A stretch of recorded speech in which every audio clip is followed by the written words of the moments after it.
समन्त चक्रवालेषु अत्र गच्छन्तु देवता सद्धम्मं मुनिराजस् सुनन्तो सग्गमोक्खदं धम्मश्रवण कालो अयं भदन्ता धम्मश्रवण कालो अयं भदन्ता धम्मश्रवण कालो अयं भदन्ता।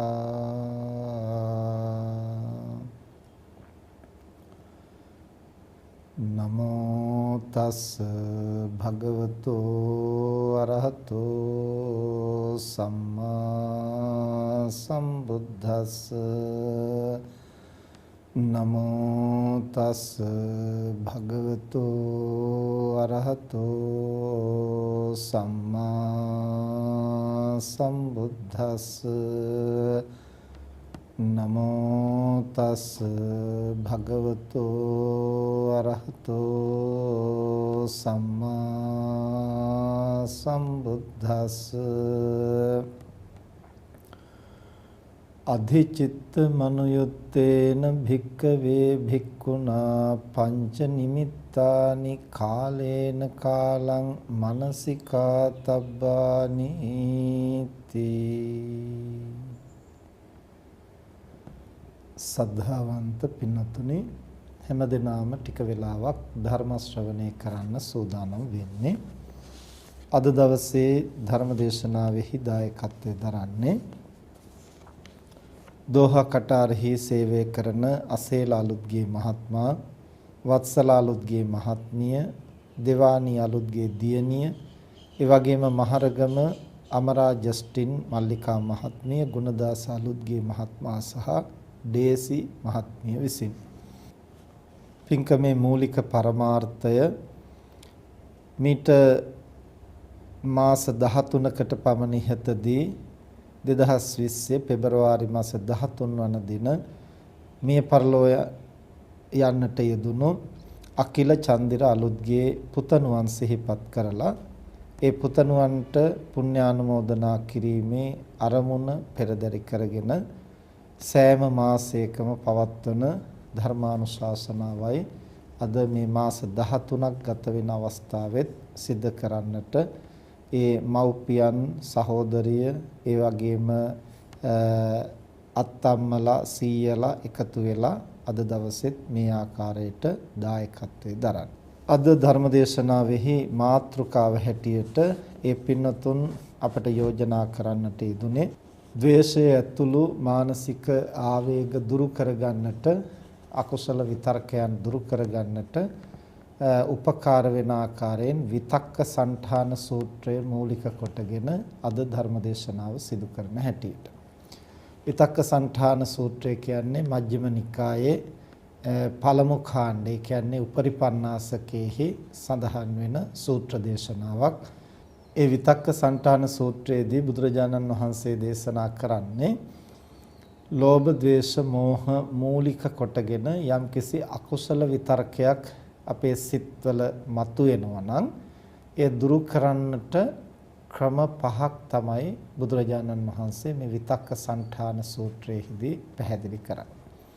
විතර්ක දුරු කිරීම, විතර්ක සමනය කිරීම කියන අර්ථයයි එහි ඇතුළත් වෙන්නේ.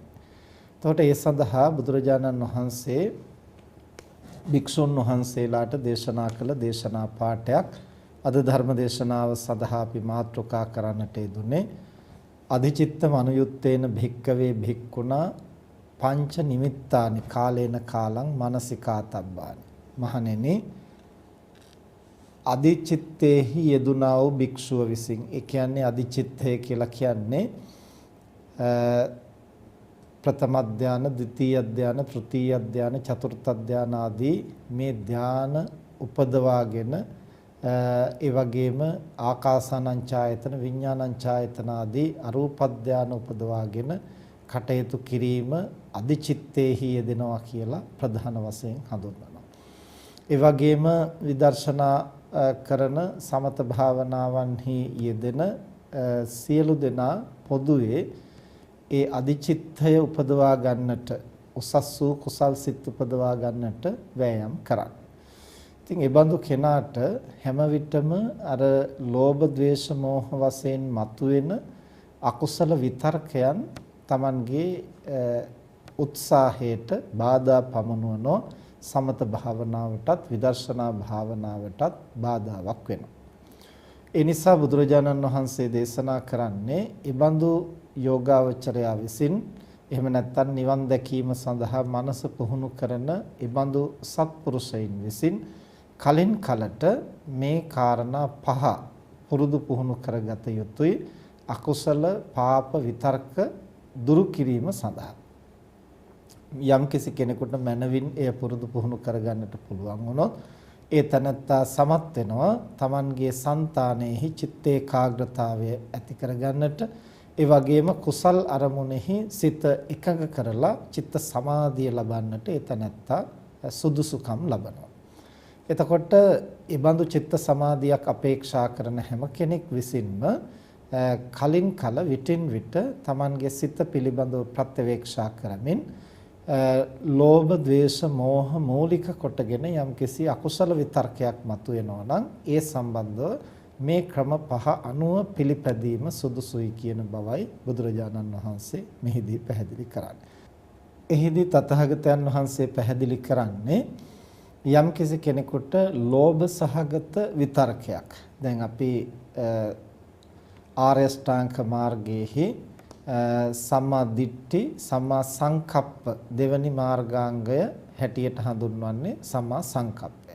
එතකොට මේ සම්මා සංකප්පයේහි නෙක්ඛම්ම සංකප්ප, අව්‍යාපාද සංකප්ප, අවිහිංසා සංකප්ප කියලා යහපත් වූ සංකල්පනාවන් තුනක් පැහැදිලි කරනවා. ඒ වගේම කාම සංකල්පනා, ව්‍යාපාද සංකල්පනා, විහිංසා සංකල්පනා වශයෙන් අයහපත් වූ විතර්කයන් තුනකුත් දක්වනවා.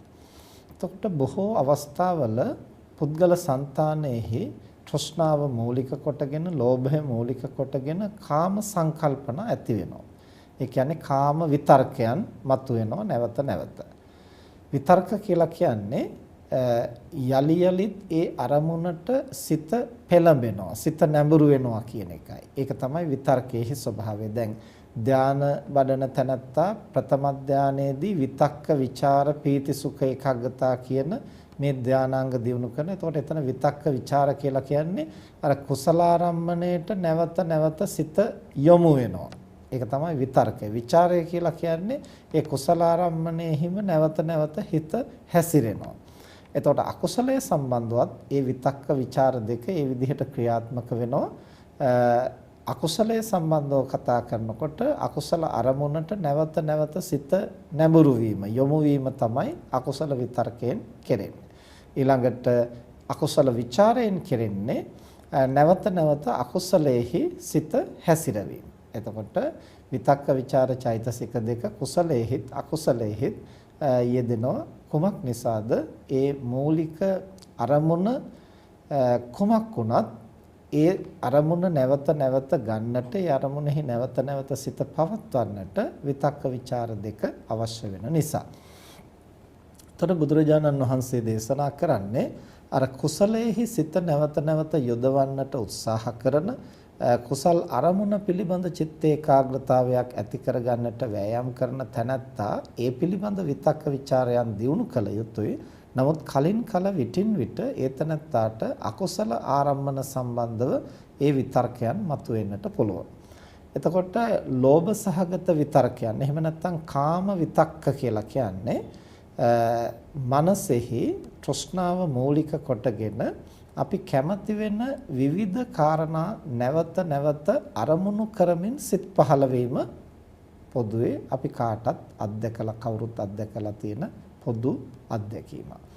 එතකොට අපිට නොදැනුවත්වම ඒ කාම විතර්කයන්ට අවධානය යොමු වුණාම එහිම සිත ක්‍රියාත්මක වෙන්න පටන් ගන්නවා, හැසිරෙන්නට පටන් ගන්නවා. එතකොට විතර්කයෙන් කරන්නේ කාම අරමුණ, එහෙම නැත්නම් කැමැති අරමුණ. මෙතන කාම කියලා කියන්නේ පංචකාමය සම්බන්ධව. මේ කියන්නේ ඇසින් දකින්නට කැමැති දේ, කනෙන් අහන්නට කැමැති දේ. එතකොට ඇසින් දැකපු දේ ඒ වෙලාවේ දැක්කා. එතනින් අපි ඉවත් වුණාම නැවත අපිට ඒක පෙනෙන්නේ නැහැ. පෙනුනේ නැති වුණාට අපි අරමුණට කැමති නම් ආයෙ ඒ අරමුණ සිහි වෙන්න ගන්නවා අපිට. ඒක තමයි කාම විතර්කයයි කියලා කියන්නේ. ඊළඟට යම් කිසි කාරණයක් පිළිබඳව අපේ සිතේ ගැටීමක් ඇති වුණොත් නැවත නැවත ඒ අරමුණම අපේ සිතට මතුවෙන්න ගන්නවා. ඒ අරමුණම මතු කරමින් සිත් පහළ වෙනවා. ඒක තමයි ව්‍යාපාද විතර්කයයි කියලා කියන්නේ. එතකොට මේ විදිහට ඇලීම මුල් කොටගෙන, එහෙම නැත්නම් ලෝභය මුල් කොටගෙනත්, ද්වේෂය මුල් කොටගෙනත් අපේ මනසේ නිතර නිතර විතර්කයන් පහළ වෙනවා. එතකොට යම් අවස්ථාවක ඉන්ද්‍රයන්ට හමු වෙන අරමුණක් හැටියට ඒ ලෝභ සහගත ආරම්මණය අරමුණු කරමින් සිත් පහළ වීම ස්වභාවිකව සිද්ධ වෙනවා. නමුත් ඊට පස්සේ ඒ අරමුණෙන් අපි බැහැර වුණාට පස්සෙත් මනෝමය වශයෙන් මනෝ විඥානයක් හැටියට නැවත නැවත ඒ අරමුණ ගනිමින් ලෝභ සහගත සිත්, එහෙම නැත්නම් කාම විතර්කයන් මතුවෙන්නට පටන් ගන්නවා. මේක තමයි උපාදානයේ ස්වභාවය. ඒතකොට බුදුරජාණන් වහන්සේ දේශනා කරන්නේ ඒ විදිහට අපේ මනසේ මතුවෙන කාම විතක්ක, ව්‍යාපාද විතක්ක, විහිංසා විතක්ක ආදිය ඒවාට අපි අවස්ථාව සලස්වලා දුන්නොත් අර විතක්ක ਵਿਚාරයන් අකුසල මූලයන් පදනම් කොටගෙනම නිතර නිතර ක්‍රියාත්මක වෙන්නට යොමු වෙනවා. ඒ සඳහා ඇබ්බැහියක් ඇති වෙනවා. ඉතින් යම්කිසි කෙනෙකුට පුළුවන් නම් දැන් මගේ මනසේ කාම විතර්කයක් ඇති වෙලා තියෙන්නේ, ව්‍යාපාද විතර්කයක් ඇති වෙලා තියෙන්නේ, විහිංසා විතර්කයක් ඇති වෙලා තියෙන්නේ කියලා ඒ ඇති වෙන අකුසල විතර්ක, අකුසල මනෝභාවයන්, එහෙම නැත්නම් මිච්ඡා සංකල්පනාවන් දුරු කරන්නට පුළුවන් නම් ඒ බඳු වීරයක් ඇති, බඳු ප්‍රඥාවක් ඇති තැනැත්තාට තමයි අකුසලය දුරු කරලා කුසල් අරමුණෙහි සිත පිහිටවන්නට පුළුවන් වෙන්නේ. ඉතින් මෙතන අධිචිත්ත මනුයුත්තේන භික්කවේ භික්ඛුනා කියලා කියන්නේ ඒ බඳු සමාධි සිතක් ඇති කරගන්නට, විදර්ශනා සිතක් අවදි කරගන්නට වෑයම් කරන, ඒ බඳු අධිචිත්තයක් දියුණු කරන්නට උත්සාහ කරන තැනැත්තා විසින් කලින් කල විටින් විට ප්‍රත්‍යවේක්ෂා කරමින් තමන්ගේ චිත්තසංතානෙහි අවදි වෙන මේ අකුසල විතර්ක, අකුසල සංකල්පනාවන් දුරු කරන්නට මෙන්න මේ ක්‍රම පහ භාවිතයට ගත හැකි බවයි බුදුරජාණන් වහන්සේ මේ විතක්ක සංඨාන සූත්‍රයේදී පැහැදිලි කරන්නේ. ඒතර මොනවද මේ ක්‍රම පහ? පළවෙනි කාරණය තමයි බුදුරජාණන් වහන්සේ දේශනා කරනවා, මහණෙනි, යම්කිසි කෙනෙකුට ඒ බඳු අකුසල විතර්කයක් මතුවනොත් ඒ අකුසල විතර්කයේ වෙනුවට කුසල ආරම්මණයක සිත පිහිටවන්නට, කුසල විතර්කයක් මතු කරන්නට නැවත නැවත වෑයම් කළ යුතුයි. ඒක තමයි පළවෙනි ක්‍රමය. දෙවැනි ක්‍රමය හැටියට බුදුරජාණන් වහන්සේ දක්වන්නේ ඒ විදිහට අපි කුසල විතර්කයක් මතු කරන්නට වෑයම් කළා වුණත් නැවතත් අර අකුසල විතර්කයේ මතුවෙනවා නම් ඒ තනත්තා විසින් ඒ අකුසල විතර්කයේහි දෝෂය දකින්නට උත්සාහ කළ යුතුයි. ඒ කියන්නේ මේ අකුසල විතර්කය මෙතරම් ආදීනව සහිතයි, මේක මේ විදිහට අනර්ථය පිණිස පවතිනවා කියලා එහි ආදීනවේ, එහි දෝෂය විමසා බලන්නට උත්සාහ කළ යුතුයි. එහෙම විමසා බලනකොටත් යම්කිසි කෙනෙකුට නැවත නැවතත් අකුසල විතර්ක මතුවෙනවා නම් ඉන්න අනතුරුව ඒ තනත්තා ඒ අකුසල විතර්කයේ මූලය සොයා බලන්නට, මෙනෙහි කරන්නට උත්සාහ කළ යුතුයි. එතකොට එහෙම කරනකොටත් ඒ තනත්තාට යම් ආකාරයකින් අකුසල් මතුවෙනවා නම් එතෙන් පටන් ඒ තනත්තා අකුසල් ආරම්මණය මෙනෙහි නොකර සිටින්නට වෑයම් කළ යුතුයි. ඒ මෙනෙහි නොකර සිටීම තමයි තුන්වෙනි අවස්ථාව. හතරවෙනි අවස්ථාව තමයි අකුසලයේ මූලය මෙනෙහි කරන්නට වෑයම් කරන අවස්ථාව. ඊළඟට පස්වෙනි අවස්ථාව තමයි එහෙම අකුසලයේ මූලය මෙනෙහි කරලත් ඒ තනත්තාට අකුසලයේ දුරු කරගන්නට බැරි නම් දතින් දත තද කරගෙන, උඩු තල්ලට දිව තද කරගෙන කායිකවත් වීර්ය කරමින් මානසික වීරිය ඇති කරගෙන ඒ අකුසල විතර්කය දුරු කරන්නට වෑයම් කළ යුතුයි කියලා බුදුරජාණන් වහන්සේ දේශනා කරනවා. මේ විතක්ක සන්ඨාන සූත්‍රයේදී බුදුරජාණන් වහන්සේ කාරණා පහක් දේශනා කරනවා. පියවර පහක් හැටියට මේ ක්‍රමයට මනස පුහුණු කරන්න උත්සාහ කරන්න. එහෙම කරලා හරියන්නේ නැත්නම් මේ ක්‍රමයක් පාවිච්චි කරන්න. එහෙමත් උත්සාහ කරලා සාර්ථක නොවෙනවා නම් මෙහෙමත් උත්සාහ කරන්න කියලා මේ විදිහට පියවරෙන් පියවර අපිට ඒ අවස්ථාවේදී අකුසල විතර්කයන් දුරු කරගන්නට උපයෝගී කරගත හැකි උපාය මාර්ග පහක් තමයි මේ විතක්ක සන්ඨාන සූත්‍රයේදී පැහැදිලි කරන්නේ. එතකොට පළවෙනි කාරණය බුදුරජාණන් වහන්සේ මෙහිදී දේශනා කරන්නේ මහණෙනි යම්කිසි කෙනෙකුට ලෝභ සහගත හෝ ද්වේෂ සහගත හෝ මෝහ සහගත හෝ අකුසල විතර්කයක් මතුවෙනවා නම් ඒ අකුසල විතර්කය වෙනුවට කුසල විතර්කයක් මතු කරන්නට කුසලාරම්මණයක සිත පිහිටුවා ගන්නට වෑයම් කළ යුතුයි. එතකොට ඒක තමයි පළවෙනි උපාය මාර්ගය. දැන් අපි සිහිපත් කළා විතර්කයයි කියන්නේ ඒ අරමුණට නැවත නැවත සිත යෙදෙන ගතිය. එහිම එල්බ ගන්නා ගතිය. එතකොට යම් කිසි කෙනෙකුගේ සිත අකුසලයෙහි නැවත නැවත එල්බ ගන්නවා නම් ඊට ප්‍රතිවිරුද්ධ වූ කුසලාරම්මණයකට අවධානය යොමු කරලා එය නැවත නැවත සිහි කරන්නට වෑයම් කළ යුතුයි. එතකොට විතර්කයයි කියලා කියන්නේ සිතේ හටගන්නා එක්තරා ගුණයක්, එක්තරා චෛතසික ධර්මයක්. ඒ චෛතසික ධර්මයේ කුසල අරමුණෙ හිත් යෙදෙනවා, අකුසල අරමුණෙ හිත් යෙදෙනවා.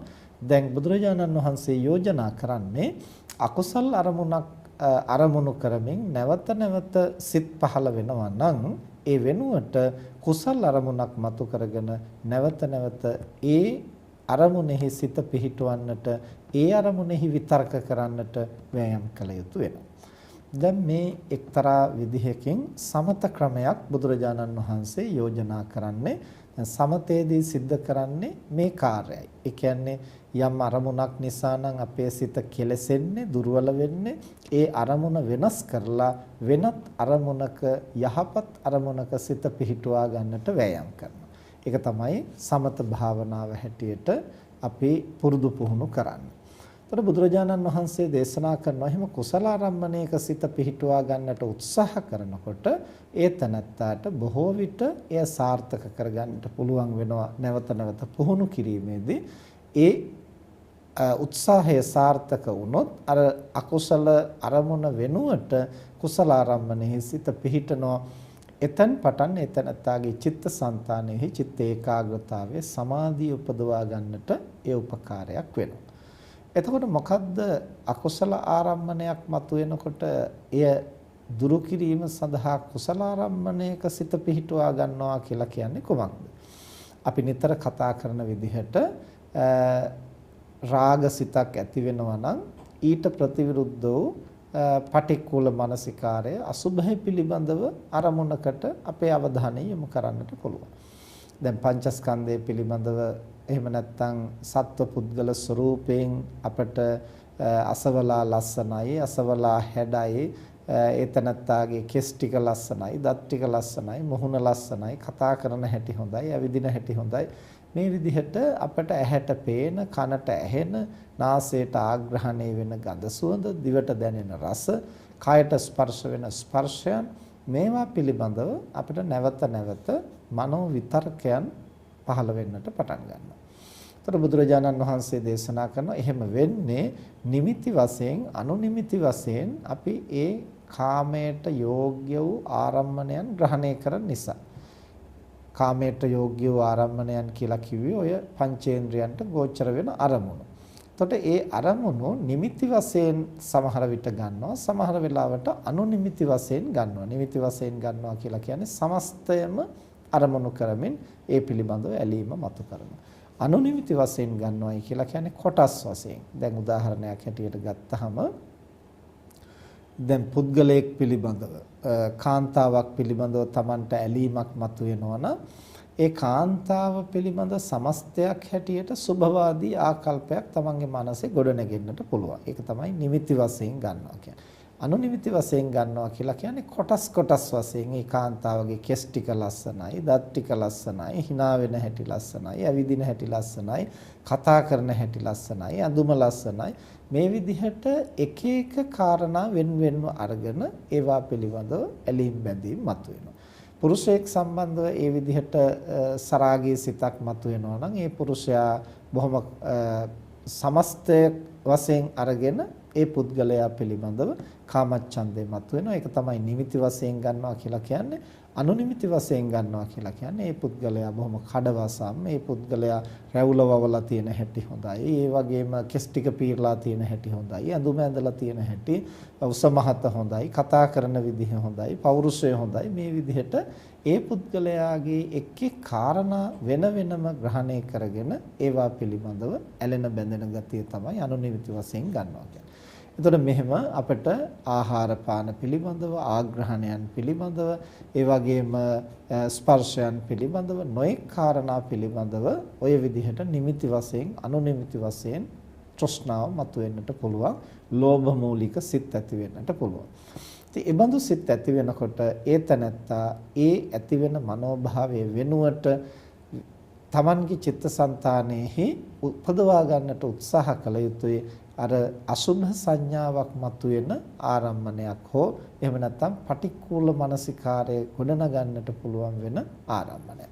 පටික්කුල මානසිකාරය කියලා කියන්නේ මේ පංචස්කන්ධ මේ කය සැකසීලා තියෙන්නේ කෙස් ලොම් නියදත් සම්මස් ඇටනහර ආදී මේ දෙතිස් ගුණපයන්ගෙන් කියන බව නැවත නැවත මෙනෙහි කරන්න උත්සාහ කරනවා.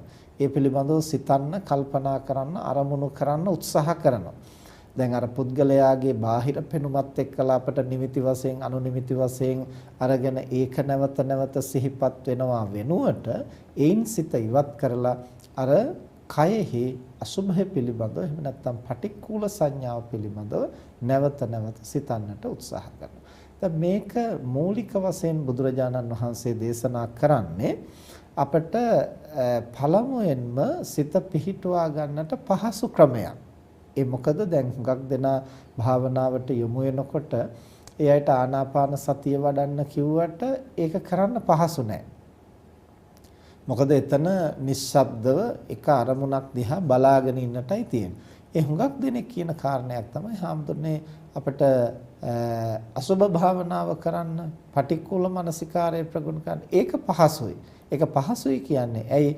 ඒක එකින් එකට විතර්ක කරමින් මනස පොළඹවන්නට මෙහෙවන්නට පුළුවන්.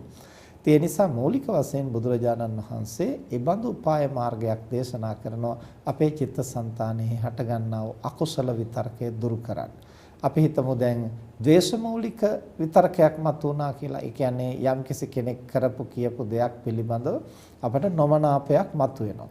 එතකොට එතනත් අර නිමිති අනුනිමිති වශයෙන් මතුවෙන්නට පුළුවන්. ඒ සමස්ත සිදුවීම පිළිබඳවම අපට නොමනාපයක් මතුවෙන්නට පුළුවන්. ඒ සිද්ධියම සිහි කරනකොට අපට කෝපය, ද්වේෂය මතුවෙනවා. තව සමහර වෙලාවට ඒ සිද්ධියෙහි එක් එක් කොටස් අර මිනිසයා ඒ දොස් කියන වෙලාවේ ඒ මිනිසයාගේ මූණේ හැටි, ඒ මිනිසයාගේ ඇස් දෙකේ හැටි, ඒ මිනිසයාගේ කියපු හැටි, අතපය විසි කරපු හැටි, එතකොට මට ඇඟිල්ල දික් කරපු හැටි, දත් විලිස්සපු හැටි, මේ විදිහට එක් එක් කාරණා වෙන වෙනම අරගෙන ඒවා පිළිබඳව නැවත නැවත විතර්ක කරමින් ගැටෙනවා. එතකොට මේ විදිහට ද්වේෂ මූලික සිත් පහළ වෙන්නේ. එහෙම නැත්නම් ද්වේෂයට හේතු වෙන අකුසල ආරම්මණයක් පදනම් කොටගෙන නැවත නැවත විතර්ක මතුවෙන්නට පුළුවන්. එහෙම මතුවෙනකොට ඒ தත්ත්වය පාලනය කරන්නට ඒ තැනැත්තා විසින් ද්වේෂයට ප්‍රතිවිරුද්ධ වූ කුසලාරම්මණයක්. ඒ කියන්නේ මෛත්‍රියට පාදක වෙන ඒ තැනත්තාගේම යම්කිසි ගුණයක් හෝ එහෙම නැත්නම් වෙනත් යහපත් අරමුණක් සිතට මතු කරගෙන මෛත්‍රී පූර්වක බවක් ඇති කරගන්නට උත්සාහ කළ යුතුයි.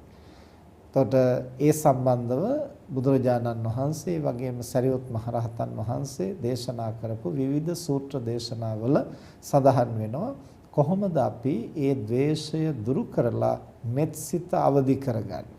සරියුත් මහරහතන් වහන්සේ දේශනා කරන ආඝාත පටිවිනය සූත්‍රයේ උන්වහන්සේ පැහැදිලි කරනවා යම් කිසි කෙනෙකුගේ කාය සමාචාරයන් පිළිබඳව නම් අපට කෝපය මතුවෙන්නේ ඒ තැනත්තාගේ වචී සමාචාරය. කියන්නේ වචනය ඒ තැනත්තා බොහොම මෘදු මොලක් විදිහට කතා කරනවා නම් ඒ පැත්ත ගැන හිතලා හිතට සැහැල්ලුව ඇති කරගන්න. අර කරන වැඩ පිළිබඳව කායික ඉරියව් පිළිබඳව අපට ගැටීමක් ඇති වෙනවා නම් වාචසික වශයෙන් ඒ තැනත්තාගේ මෘදු මොලක් බවක් තියෙනවා නම් ඒ ගැන හිතන්න. ඒ වචන කතා කිරීම පිළිබඳව නම් අපට ද්වේෂය උපදින්නේ ඒ තනත්තාගේ හැසිරීමේ මුදුමලොක් පැත්ත පිළිබඳව හිතන්න.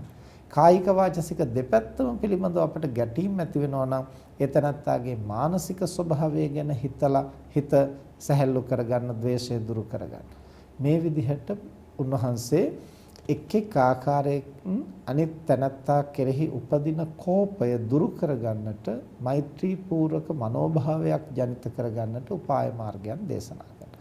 එතකොට ඒ විදිහට ඒ පුද්ගලයා සම්බන්ධවම අපිට මෙත්සිත ඇති කරගන්නට හෝ එහෙම නැත්නම් පොදුවේ අපි වෙනත් කරුණු පාදක කොටගෙන මෛත්‍රිය පුහුණු කරගෙන තියනවා නම් ඒ පුහුණු කරගත් මෛත්‍රී සිත අපිට මෙතනදී නැවත නැවත මතු කරන්නට පුළුවන්කම තියෙනවා. එතකොට ද්වේෂය දුරු කරන්නට මෛත්‍රිය අවදි කිරීම, රාගය දුරු කරන්නට අසුභය අවදි කිරීම, ඊළඟට මුලාව, මෝහය මූලික කොටගෙන සක්කාය දිට්ඨිය ආදී වැරදි දෘෂ්ටීන් ඇති වෙනවා නම් ඒ බඳු තැන්වලදී ඒවා දුරු කරන්නට අනිත්‍ය සංඥා ආදී ඊට ප්‍රතිවිරුද්ධ කුසලාරම්මණයක් පිළිබඳව අවධානය යොමු කිරීම.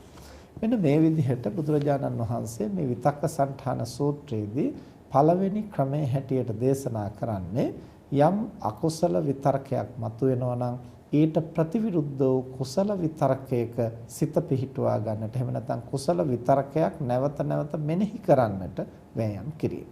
ඒ දීර්ඝ කාලයක් පුරුදු පුහුණු කරනකොට චිත්තසංතානෙහි සංසුන් බවක්, එකඟ බවක් ඇති කරගන්නට පුළුවන් වෙනවා අර අකුසල විතර්කය දුරු කිරීම තුලින්. ඊළඟට බුදුරජාණන් වහන්සේ දෙවැනි ක්‍රමය දේශනා කරනවා, මහණෙනි යම්කිසි කෙනෙකුට ඒ විදිහට කුසල විතර්කයක් සිහි කළා වුණත් අර අකුසල විතර්කය දුරු වෙන්නේ නැතිනම්, ඒ කියන්නේ දැන් සමහර වෙලාවට අපි අපේ මනසෙහිම අත්දකිනවා දැන් සරාගී සිතක් ඇති වෙනකොට, එහෙම නැත්නම් ලෝභ සහගත සිතක් ඇති වෙනකොට අපි එහි අසුභය, එහෙම නැත්නම් එහි පටික්කුල ස්වභාවය මෙනෙහි කරන්නට වෑයම් කරනවා. නමුත් ඒ පටික්කුල ස්වභාවය මෙනෙහි කරන අතරේ ඒක ඇතුළෙන්ම නැවත වතාවක් අර සරාගී අරමුණු මතුවලා එනවා. ඒ කියන්නේ මේ කය කෙස්ලොම් නියදත් සම්මස් ආදියෙන් හටගත්තු මල මුත්‍ර පිරුණු කයක්, මේකට ඇලුම් කරන්න දෙයක් නැහැ කියලා හිතනකොට ඒ අර පිළිකුල් දේවල් ඇතුළෙන්ම අපට යලිත් සරාගී සිත් මතුවෙන්නට පුළුවන්. එතකොට ඒ කෙස්ලොම් නියදත් සම්මස් ආදී මල මුත්‍ර ආදියත් දෝතින් ගන්නට සුදුසු දේවල් වගේ හැඟෙන්නට පුළුවන්. දැන් පටික්කුලය තමයි මෙනෙහි කරන්නේ. නමුත් ඒක ඇතුළෙන් අර සරාගී සිත බලවත් නම් යලිත් ඒ තුලින්ම රාගසිත මතුවෙන්නට පුළුවන්. ඊළඟට ද්වේෂමූලික සිත බලවත් නම් අපි ඒතනත්තාගේ යහපත් පැත්ත කොතෙක් හිතලා හිත සමනය කරගන්නට උත්සාහ කළත් කුසල විතර්කයන් නැවත නැවත මතු කරන්නට වෑයම් කළා වුණත් ඒ ඇතුලෙන් නැවත නැවතත් අකුසල විතර්කයම මතුවෙන්නට පුළුවන්, ද්වේෂයම මතුවෙන්නට පුළුවන්. අන්න ඒ බඳු තැන්වලදී බුදුරජාණන් වහන්සේ දේශනා කරනවා ඒ තනත්තා දෙවනි පියවර අනුගමනය කිරීම සුදුසුයි. ඒ කුමක්ද? මේ අකුසල විතර්කයේහි ආදීනවේ දැකීම. ඒ කියන්නේ මේ අකුසල විතර්කය මෙතරම් අනර්ථකාරී, Tamanටත් මේ විදිහට හානි කරනවා, ලෝකයටත් හානි කරනවා.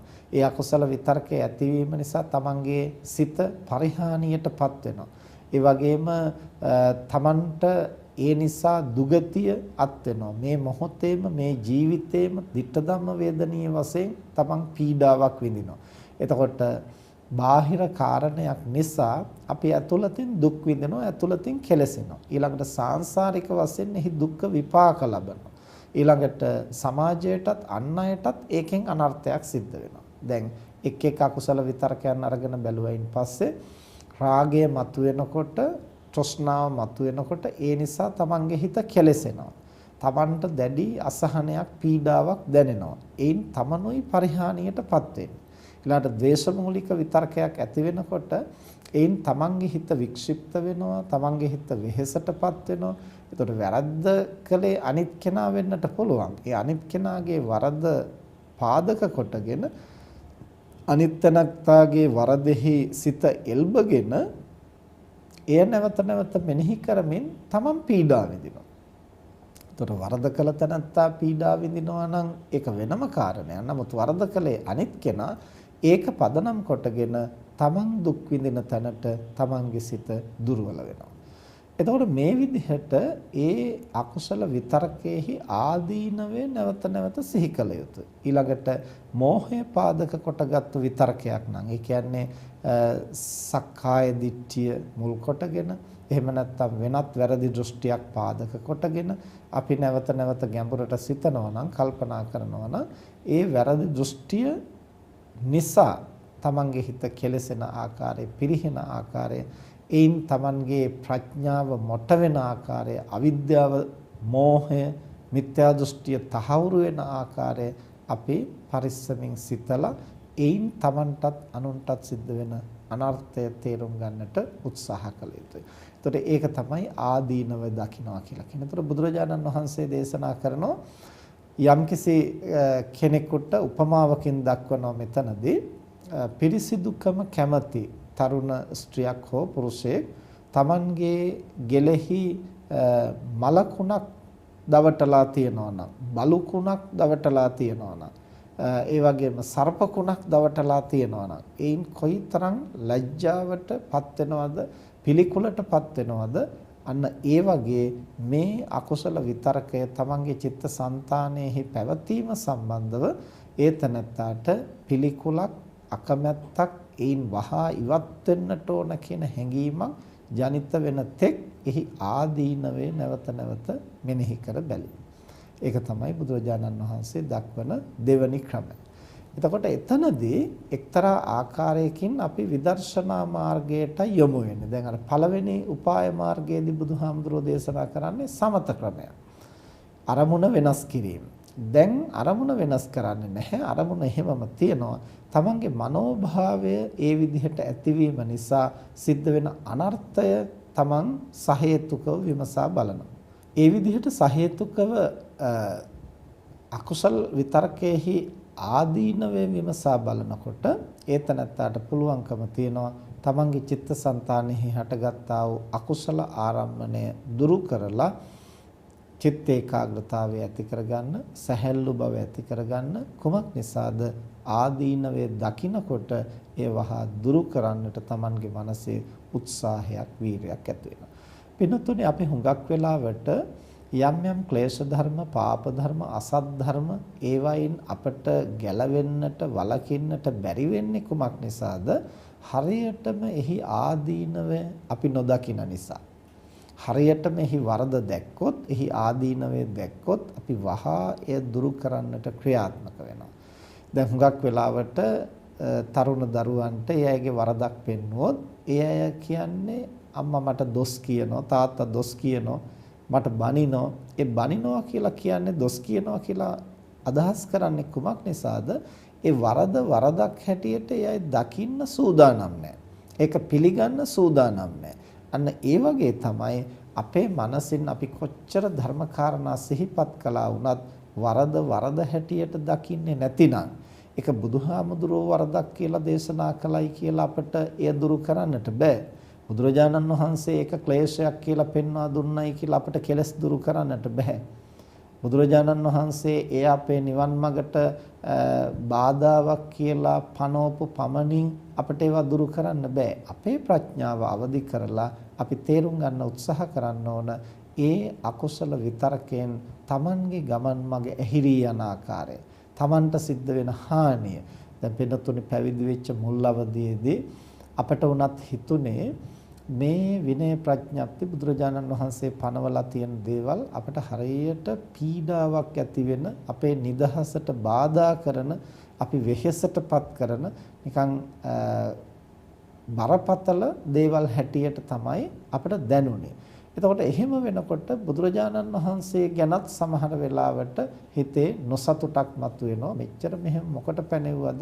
මොනවට මේවා මේ විදිහට දේශනා කළාද කියලා හිතෙන අවස්ථා මතුවෙනවා. නමුත් කාලයක් යනකොට මම පැවිදි වුණේ කුමක් සඳහාද? පැවිදි වුණේ කවර අරමුණක් සඳහාද කියලා සිතලා බලනකොට මෙනෙහි කරලා බලනකොට තමයි අපිට දැනෙන්න ගන්නේ පැවිදි වුණේ කෙලස් නසන්න මේ භව ගමන නිමා කරන්න. එතකොට කෙලස් නසන්න පැවිදි වුණා නම් කෙලස් නැසීම සඳහා කෙලස් දුරු කිරීම සඳහා කටයුතු කිරීමයි මගේ කාර්යභාරය. එhmenan ඒ සඳහායි බුදුරජාණන් වහන්සේ මේ විනය ප්‍රඥප්ති පනවලා අපට උදව් කරලා තියෙනවා. එතකොට එහෙම දකිනකොට තථාගතයන් වහන්සේ අපට බාධා කරලා අපිට නිකන් අනවශ්‍ය බරක් කරට පටවලා කියන අදහසින් නොවේ. උන්වහන්සේ අපේ අරමුණ සාක්ෂාත් කරගන්නට උපකාරයක් නේද මේ කරලා තියෙන්නේ කියලා අපිට පෙනෙන්නට ගන්න දැනෙන්නට ගන්න. එහෙම නැතිනම් අපිට හැම විටම පෙනෙන්නේ අපි නිවැරදි මේ ගුරුවරයා තමයි අපිට බාධා කරන්නේ. බුදුහාමුදුරුවෝ තමයි මේ අනවශ්‍ය විනය ප්‍රඥප්ති පනවලා තියෙන්නේ. එතකොට බුදුරජාණන් වහන්සේ පැන වූ විනයත් ගුරුවරයා විසින් දෙන අවවාදයත් අපිට බරක් හැටියට දැනෙන්නේ. එයි අපේ වරද හැටියට දකින්නට අපි සූදානම් නැති නිසා.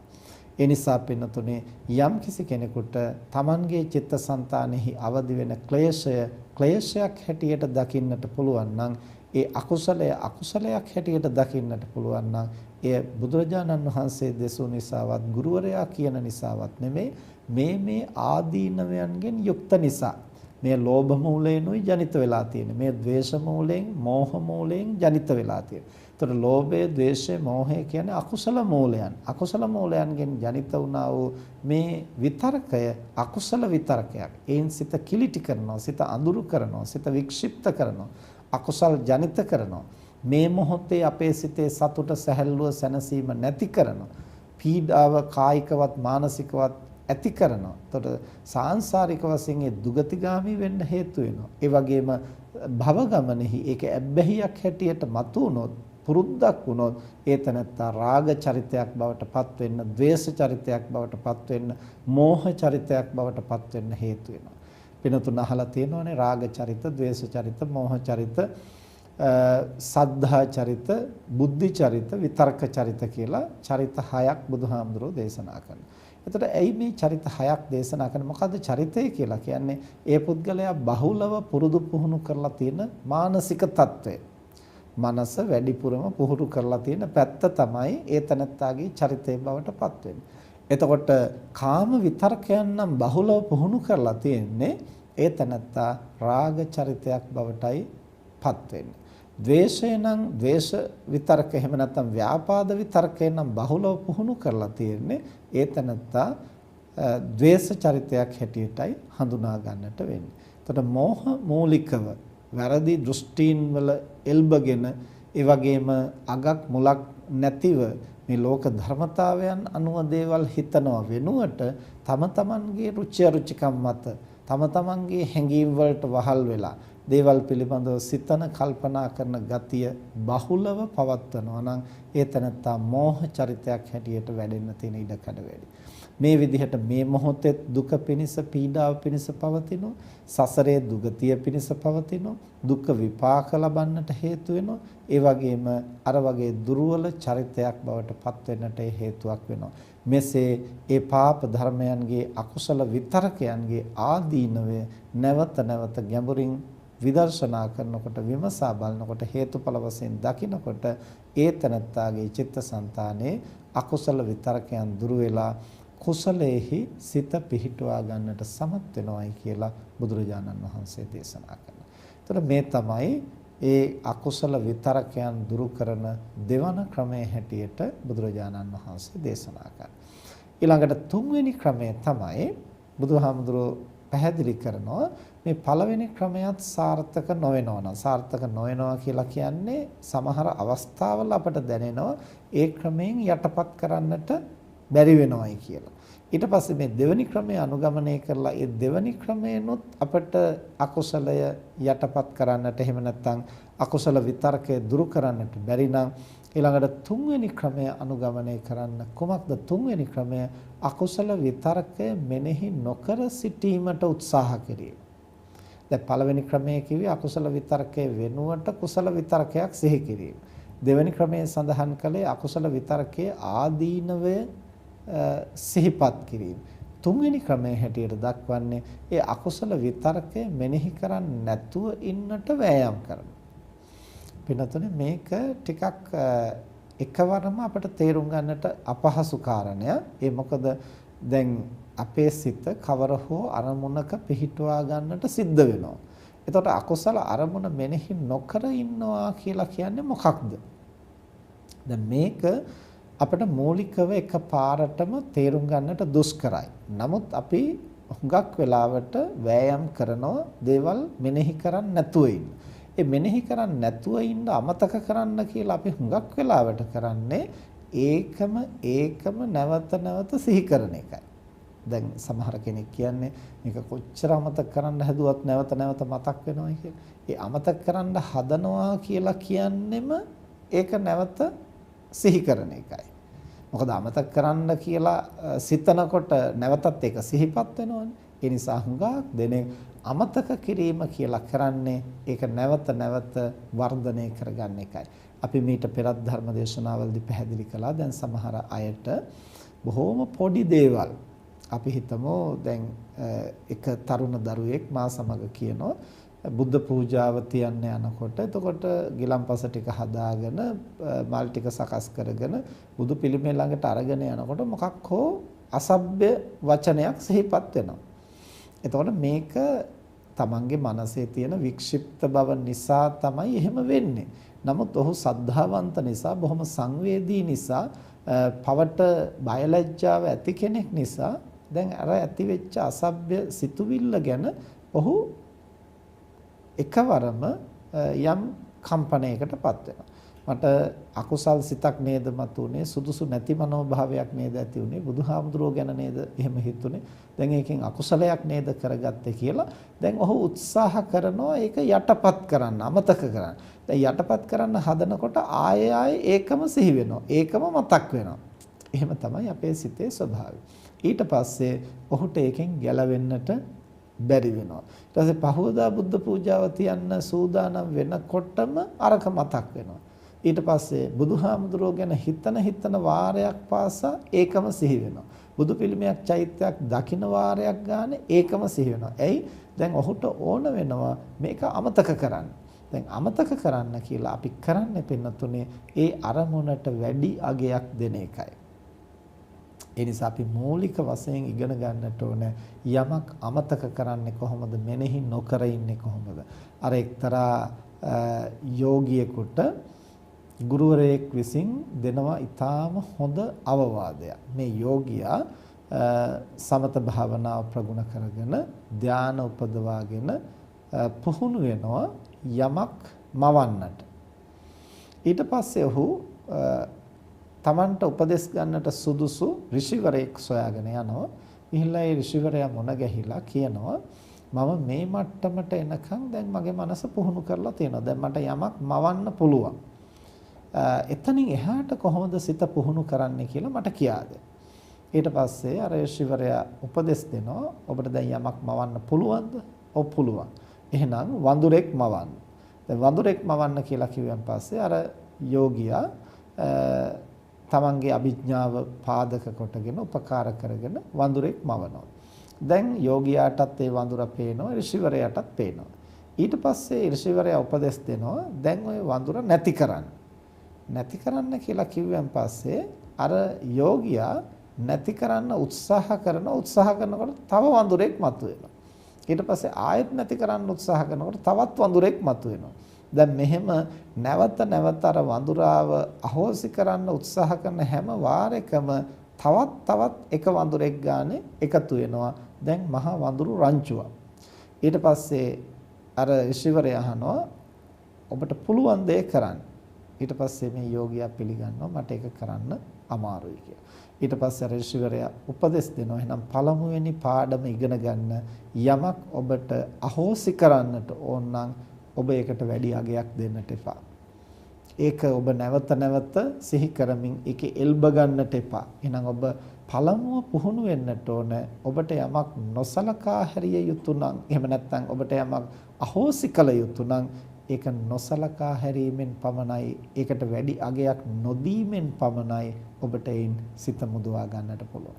දැන් මේ ක්‍රමය අපට හඳුනා ගන්නා තෙක් අපි කරන්නේ දේවල් අමතක කරනවා කියලා ඒකෙම එල්බ ගන්නවා, ඒකත් එක්කම පැටලෙනවා, ඒකත් එක්කම දැවටෙනවා. එතකොට අපි නොදැනුවත්වම ඒකට ලොකු බරක් එකතු වෙනවා. ඒක අපේ මනසේ දැඩිව උපාදානය වෙනවා. දැඩිව එල්බ ගන්නවා. ඒකට ලොකු ඉඩක් අපේ මනසෙන් වෙන් වෙනවා. ඒ නිසා අපි තේරුම් ගන්නට ඕන හොඳයි කියලා කියන්නේත් ඇගීම, නරකයි කියන්නේත් ඇගීම. එතකොට අපිට යමක් දුරු කරන්නට ඕන නම් ඒක නරකයි, ඒක අකුසලයක්, ඒක පාපයක්, ඒක බරපතල කාරණයක් කියලා ඒකට ලොකු අගයක් ආරෝපණය නොකර සිටිය යුතුයි. නරකයි කියලා හිතනවා කියන්නේ ඒකට ලොකු අගයක් ආරෝපණය කරනවා. මේකෙන් බරපතල අකුසලයක් සිද්ධ වෙනවා, මෙහෙම හානියක් වෙයි කියලා හිතනවා කියන්නේ ඒකට ලොකු අගයක් ආරෝපණය කරනවා. අර හොඳයි, සැපයි, සනීපයි කියලා හිතනවා වගේම තමයි නරකයි, දුකයි, අසහනය පිණිස හේතු වෙනවා, මහා අනර්ථයක් වෙනවා කියලා හිතනකොට ඒ අරමුණ අපේ සිතෙහි දැඩිව එල්බ ගන්නවා, උපාදානය වෙනවා. නිසා බුදුරජාණන් වහන්සේ මේ තුන්වෙනි උපාය මාර්ගයේ හැටියට දේශනා කරන්නේ යමක් අපට අනර්ථකාරී කියලා දැනෙනවා නම් ඒක නොසලකා හරින්න. ඒකට වැඩි අගයක් නොදී ඒක මෙනෙහි නොකර ඉන්නේ කොහොමද කියලා සිත පුහුණු කරන්න. මේකත් භාවනා කරන කෙනෙකුට අත්‍යවශ්‍ය පුහුණුවක්. දේවල් කොහොමද අපි මනසින් බැහැර කරන්නේ කියන කාරණය. ඊළඟට බුදුරජාණන් වහන්සේ දේශනා කරනවා ඒ ක්‍රමයක් හරියන්නේ නැතිනම් හතරවෙනි උපාය මාර්ගය පාවිච්චි කරන්න. ඒ කොමක්ද හතරවෙනි උපාය මාර්ගය? මේ අකුසල විතර්කයේහි මූලය මෙනෙහි කරන්න. ඒ කියන්නේ දැන් මේ අකුසල විතර්කය හටගත්තේ කොහොමද? මොකක් නිසාද? දැන් පින්නතුනි තරහක් ආවන් පස්සේ ඒ තනත්තා හුඟක් වෙලාවට මේ තරහාවේ මොකක් නිසාද කියලා ඇහුවොත් ඒ අය කියන්නේ අහවලා මෙහෙම කළා, අහවලා මෙහෙම කිව්වා, ඒ නිසා තමයි මට තරහ ගියේ. ඒතකොට අපිට හිතෙන්නේ මේ අනිත් අය කරන කියන දේවල් නිසා තමයි අපට තරහ යන්නේ කියලා. ඒ හැබැයි හේතුව නෙමෙයි. ඒක වැරදි වැටහීමක්. ඒ අපි හේතුව හැටියට දකින්නේ බාහිර ප්‍රත්‍යක් පමණයි. නමුත් ඇත්තටම හැබැයි හේතුව වෙන්නේ අනිත් කෙනා කියපු කරපු දේ නෙමෙයි. ඒ සම්බන්ධව අපි සිතූ ආකාරය. යම් සරාගී සිතක් මතුවුනොත් ඒ තැනත්තාට හිතෙන්නේ මේ අනිත් කෙනාගේ ලස්සන, අනිත් කෙනාගේ හැඩරුව නිසා තමයි මට සරාගී සිතක් මතුවුනේ. අනිත් කෙනා කොටට ඇඳගෙන හිටපු නිසා, අනිත් කෙනාත් හදට ඇඳගෙන හිටපු නිසා තමයි මට රාගී සිතක් මතුවුනේ. එහෙම එකක් නෙවෙයි පින්නතුනේ. ඒක බාහිර කාරණයක් විතරයි. බුදුරජාණන් වහන්සේ දේශනා කරනවා සංකප්ප රාගෝ පුරිසස්ස කාමෝ නේතේ කාමා යානි චිත්‍රානි ලෝකේ. මේ විචිත්‍ර වූ ලෝකයේ නෙමෙයි කාමයේ තියෙන්නේ. කාමය කියලා කියන්නේ පුද්ගලයාගේ සිතේ ඇති වෙන සංකල්පනාවක්. අනිත් කෙනා කොටට ඇඳගෙන හිටියයි, තදට ඇඳගෙන හිටියයි, ඇඳුම් නැතුව හිටියයි කියලා අපට රාගය ඇති වෙන්නේ නැහැ. අපි සරාගී විදිහට නොහිතුවා නම්. අපි සරාගී විදිහට හිතන නිසායි රාගය මතුවෙන්නේ. දැන් අර සිතුල් පව්වේ ඉඳලා වැඩම කරපු හාමුදුරුවන්ට මහ වන මැදදී හුදකලාව කාන්තාවක් මුණ ගැහෙනවා. ඒ කාන්තාව තමගේ සැමියාත් එක්කලා තරහ වෙලා අමනාප වෙලා යනවා. එතකොට මේ වන මැදදී මේ කාන්තාවට මේ හුදකලා තැනදී මේ භික්ෂුන් වහන්සේ මුණ ගැහෙනවා. උන්වහන්සේ දීර්ඝ කාලයක් භාවනා කරලා අට්ටික සංඥාව ප්‍රගුණ කරලා මනස ඒකාග්‍ර කරගත්තු පුහුණු කරගත්තු කෙනෙක්. එතකොට උන්වහන්සේගේ බාහිර පෙනුමත් බොහොම ප්‍රසන්නයි. දැන් තමන්ගේ සැමියාත් එක්කලා දබර වෙලා නොමනාපයෙන් එන මේ කාන්තාවට මේ හාමුදුරුවෝ දැක්කහම එක්තරා සරාගී හැඟීමක් ඇති වුණා. ඒ කාන්තාව එක්වර මේ හාමුදුරුවෝ දිහා බලලා සිනාසුණා රාගසිතින්. ඒතර රාගසිතින් සිනාසෙනකොට ඇගේ දත් ටික ප්‍රකට වුණා, පෙනුණා. අර හාමුදුරුවෝ ඒ දිහා බලනකොට එකවරම ඇගේ දත් ටිකයි දැක්කේ. දැන් වෙන කෙනෙකුට නම් මේ හුදකලා තන කාන්තාවක් සරාගී සිතින් සිනාසෙනකොට පුරුෂයෙකුගේ සිතේ රාගසිතක් ඇති වෙන්නට පුළුවන්. හැබැයි උන්වහන්සේ රාගසිතක් නෙමෙයි ඇති කරගත්තේ. අර දත් ටික දකිනකොටම ඒ ඇටසැකිල්ලක් නේද කියන සංඥාව දිගු කලක් පුහුණු කරලා තිබුණු නිසා එය මතු කරගත්තා. ඒයින්ම විදර්ශනා කරලා උන්වහන්සේ ඒ ඇවිදගෙන යන අතරම අනාගාමී ඵලයටපත් වුණා. කාමරාග පටික දුරු කරලා. එතකොට හුදකලා තැනක කාන්තාවකගේ සරාගී සිනහවක් යම් පුද්ගලයෙක් තුළ යම් භික්ෂුවක් තුළ රාගසිතක් ඇති කරන්නට හේතු වෙනවා කියලා තමයි අපිට බැලූ බැලමට පේන්නේ. හැබැයි මේ හාමුදුරුවන්ට අනාගාමී බවට පත් වෙන්න ඇයිගේ රාගය උපකාර වුණා. එහෙමනම් අනිත් කෙනා සරාගීව සිනාසෙනවද? එහෙම නැත්නම් රාගය මතුවෙන හැටියට බලනවද? රාගය මතුවෙන හැටියට ඇඳුම් ඇඳලා ඉන්නවද? රාගය මතුවෙන හැටියට ඇඳුම් නැතුව ඉන්නවද? ඒව මත නෙමෙයි අපේ සිතේ රාගය විතරාගයේ තීරණය වෙන්නේ. ඒ සම්බන්ධව අපි හිතන්නේ කොහොමද? අපි කල්පනා කරන්නේ කොහොමද? ඒ නිසා බුදුරජාණන් වහන්සේ දේශනා කරනවා සිව්වෙනි ක්‍රමයේ හැටියට අපි එහි මූලය විමසා බැලිය යුතුයි. මොකක්ද මේකට හේතුව? කොහොමද මේ අකුසල විතරකේ මතුවෙන්නේ? මේ කාමච්ඡන්දය, මේ කාම රාගය මොකක් නිසාද මතුවෙන්නේ? එහෙම නැත්නම් මේ ද්වේෂය කුමක් නිසාද මතුවෙන්නේ? මේ මුලාව, මේ මෝහය කුමක් නිසාද මතුවෙන්නේ? අන්න ඒ විදිහට හේතු සහ ප්‍රත්‍ය විමසා බලන තැනැත්තාට එය හුදෙක් තමන්ගේ චිත්ත සංකල්පනාවක් පමණයි, මනෝභාවයක් පමණයි, තමන්ගේ වැරදි වැටහීමක් පමණයි කියලා පැහැදිලිව දකිනකොට ඒ තැනැත්තාට ඒ කාම සංකල්පනාව, එහෙම නැත්නම් ද්වේෂ සංකල්පනාව, මෝහ සංකල්පනාව දුරු කරගන්නට ඒ අවබෝධය හේතුවක් වෙනවා. එතකොට එයත් විදර්ශනාවට උපකාර වෙන නිවැරදි දැක්මක් අවදි කරගන්නට අවශ්‍ය වෙන උපාය මාර්ගයක් හැටියට බුදුරජාණන් වහන්සේ දේශනා කළා. ඊළඟට බුදුරජාණන් වහන්සේ දේශනා කරන ඔය ක්‍රම හතරෙන්ම අර අකුසල විතර්කයේ දුරු කරගන්න බැරි වුණා. මොකද්ද ක්‍රම හතර? පළවෙනි ක්‍රමය තමයි ඒ අකුසල විතර්කයට ප්‍රතිවිරුද්ධව කුසල විතර්කයක් සිහි කරනවා. දෙවෙනි ක්‍රමය තමයි එහි ආදීනව සිහි කරනවා. තුන්වෙනි ක්‍රමය තමයි නොසිතා ඉන්නට, ඒ කියන්නේ අකුසල විතර්කය මෙනෙහි නොකරන්නට උත්සාහ කරනවා. හතරවෙනි ක්‍රමය තමයි ඒ අකුසල විතර්කයේ මූලය විමසා බලනවා. ඒ ක්‍රම හතරෙන්ම එය දුරු කරන්නට බැරි වුණොත් උඩු යටින් යටි දත තද කරගෙන, ඒ කියන්නේ මේ දත් ඇඳි දෙක එකට හේතු කරගෙන, දිවෙන් උඩු තල්ල තද කරගෙන, කය තුලත් වීරය උපදවාගෙන, සිතින් වීරය කරමින් ඒ අකුසලයේ දුරු කරලා කුසලය මතු කරන්නට වෑයම් කරන්න කියලා බුදුහාමුදුරෝ දේශනා කරනවා. දැන් අර මුල් කාරණාවලදී බුදුහාමුදුරෝ පැහැදිලි කරන්නේ මානසික වීරය අවදි කිරීම ගැන. දැන් මේ පස්වෙනි කාරණේදී බුදුහාමුදුරෝ දේශනා කරන්නේ මානසික වීරය අවදි කරගන්නට අපහසු නම් ඒ තනත්තාගේ කායික සහයෝගයත් අරගෙන, කයේ ශක්තියත් පාවිච්චි කරලා, සිතේ ශක්තියත් පාවිච්චි කරලා ඒ දෙපැත්තම උදව් කරගෙන වීරය කරමින් අකුසල් සිත මැඩපවත්වලා කුසල් සිත අවදි කරන්නට වෑයම් කළ යුතුයි කියලා දේශනා කරනවා. මේ විදිහට මේ විතක්ක සන්ඨාන සූත්‍රයේදී බුදුරජාණන් වහන්සේ දේශනා කරන්නේ කුසල් සිතෙහි ඒකාග්‍රතාවය, සමාධිය දියුණු කරන්නට වෑයම් කරන, විදර්ශනා කරන්නට වෑයම් කරන, එබඳු අධිචිත්තේහි යෙදෙන්නට උනන්දු වෙන තැනැත්තා කලින් කල විටින් විට Tamanගේ සිත පිළිබඳව ප්‍රත්‍යවේක්ෂා කරමින් ඒ සිතෙහි පහළ වෙන කාම විතර්ක, ව්‍යාපාද විතර්ක, විහිංසා විතර්ක ආදී මේ අකුසල විතර්කයන්, එහෙම නැත්නම් ලෝභ මූලික වූ විතර්කයන්, ද්වේෂ මූලික වූ විතර්කයන්, මෝහ මූලික වූ විතර්කයන් දුරු කරමින් කුසල විතර්ක අවදි කරගන්නට, කුසලයේ සිත පිහිටුවා ගන්නට වෑයම් කළ යුතුයි. ඒ සඳහා මේ ක්‍රම පහ අනුගමනය කළ හැකි කියන බවයි බුදුරජාණන් වහන්සේ දේශනා කරන්නේ. ඉතින් මේ කාරණා සිහියේ පවත්වාගෙන තම තමන්ගේ ශක්ති ප්‍රමාණයෙන් ඒ බඳු අකුසල විතර්කයක් මතුවෙනකොට මේන් එක් ක්‍රමයක් පාවිච්චි කරලා බලන්න උත්සාහ කරන්න, ඒ කලක් ප්‍රගුණ කරන්න, එය සාර්ථක වෙන තෙක් පුහුණු කරන්න. නමුත් යම් අවස්ථාවක Tamanට දැනෙන්නට පුළුවන් එය සාර්ථක නැහැ කියලා. ඒකට විවිධ හේතු තියෙනවා. කාලයක් යනකොට අපිට යමක් මනසට ඇබ්බැහි වෙනකොට, ඒක සාමාන්‍යකරණය වෙනකොට දැන් අපි අත්දැකලා තියෙනවානේ.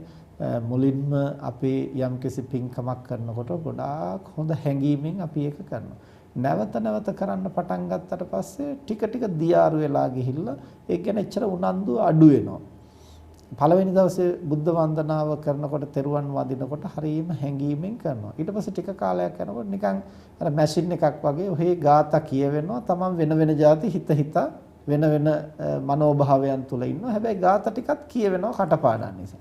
ඉතින් ඒ වගේ තත්වයකටපත් වෙන්න පුළුවන් අපිට නොදැනුවත්වම යම් ක්‍රමයක් මුලදී සාර්ථක වුණාට කලක් යද්දී ඒක සාමාන්‍යකරණය වෙනකොට අපේ සිතේ නැවතත් අකුසල පාප ධර්මයන් මතුවෙන්න පුළුවන්. එතකොට වෙනත් ක්‍රමයක් පුහුණු කරන්න. ඒකත් සාමාන්‍යකරණය වෙන්න පුළුවන්. තවත් ක්‍රමයක් පුහුණු කරන්න. ඊට පස්සේ ආයන මුලින් පාවිච්චි කරපු ක්‍රමය ආයෙ පාවිච්චි කරලා බලන්න ඕන.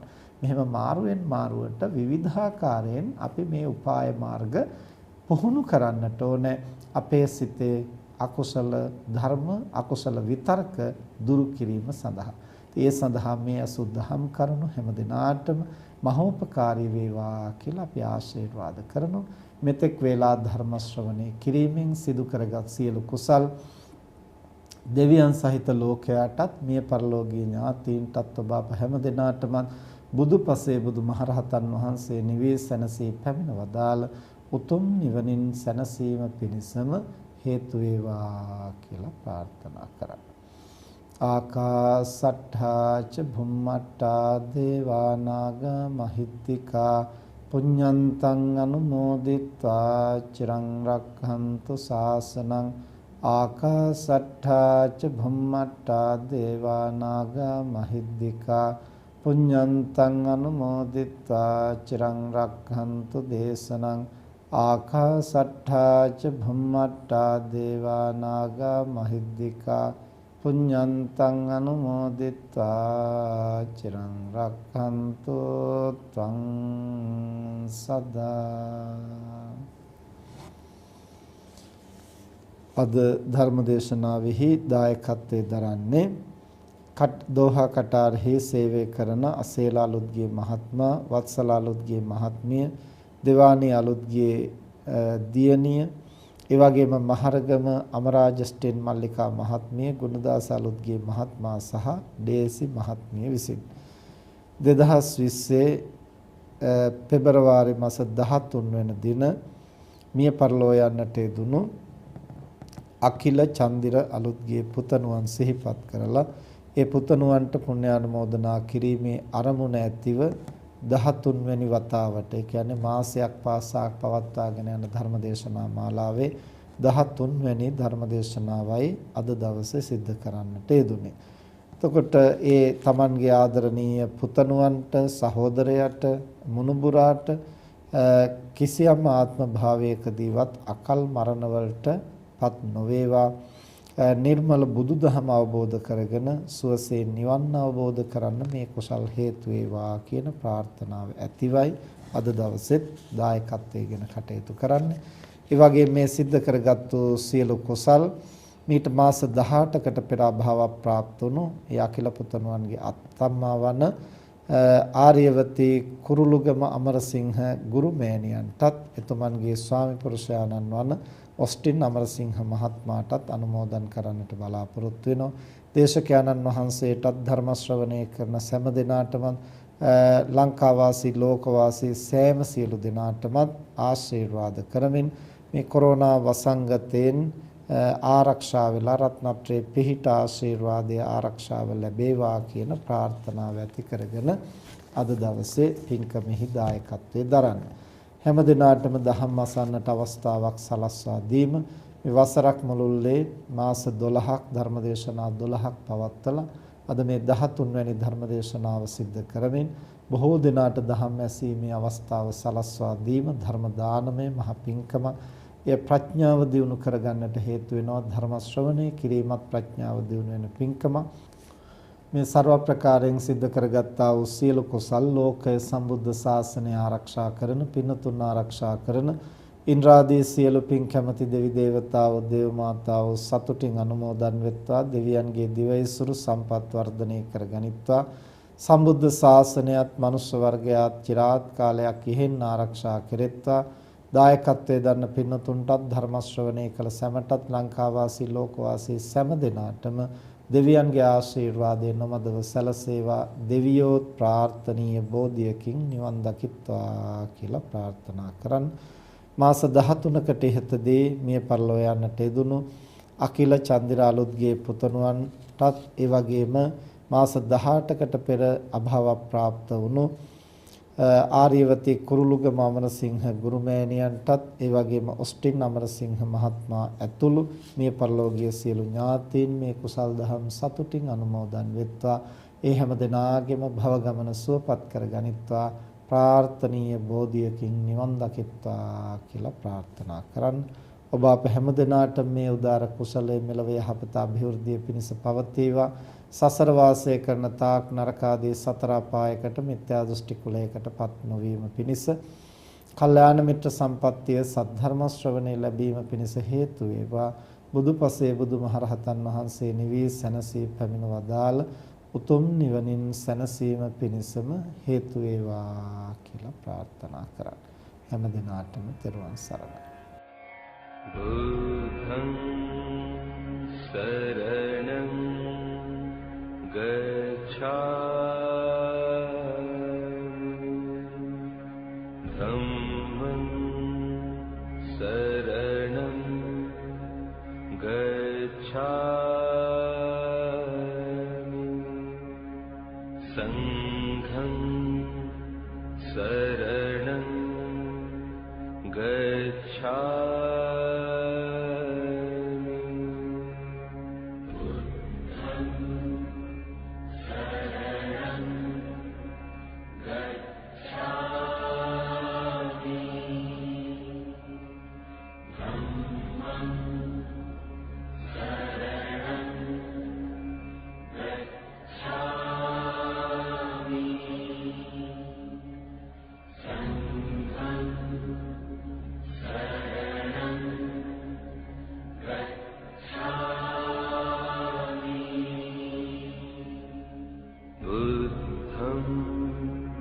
शरणं गच्छामि।